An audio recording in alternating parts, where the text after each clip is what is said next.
Rivers, you want to explain to me what the hell happened? We lost downtown. I know that much. But how's that possible? What happened to our defense systems?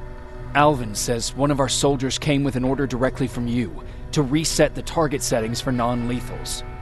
He said what? Alright, this is what I want you to do.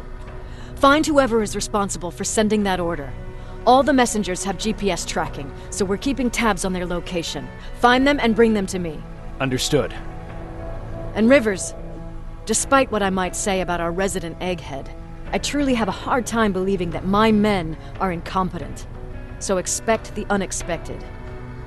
And you know what I mean by that. Do you think the infiltrator's back?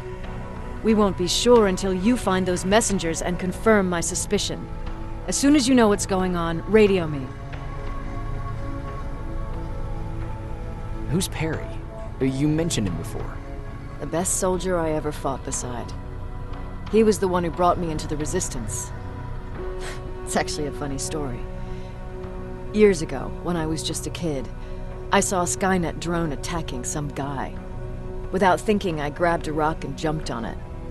The guy was screaming the whole time while I beat the metal to the ground. Only when I was done did I realize he was trying to stop me. Seems you were a tough kid. Life didn't exactly soften me much. To survive, I embraced the savage it made me. He was a Resistance scientist, and that drone was one of his projects. So you can imagine he wasn't too happy when I smashed it to pieces. But he wasn't alone. There was this huge guy with a rifle on his shoulder, almost choking with laughter. I sure made his day. That huge guy. Was that Perry? Yes, it was. Commander Perry was in charge of this division before me. That scientist later told me that was the first time he ever heard Perry laugh. Somehow, Perry and I connected. He taught me how to channel my anger and get it under control. He introduced me to Connor, and that's how I got to the 132nd. Whatever happened to the scientist? He was always doing his experiments, trying to outsmart Skynet. One day he fucked up, and because of that he's no longer with us. I'd never thought I'd be reminiscing about the day I met them.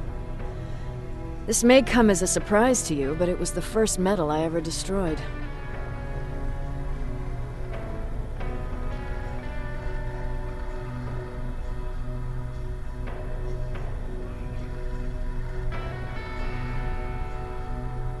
I'm not surprised. You were still just a kid. That doesn't mean I didn't have a kill count back then. It just consisted of people. But that's a different story. You want me to break radio silence? They have a head start on us. At this point, we can't afford to lose any time.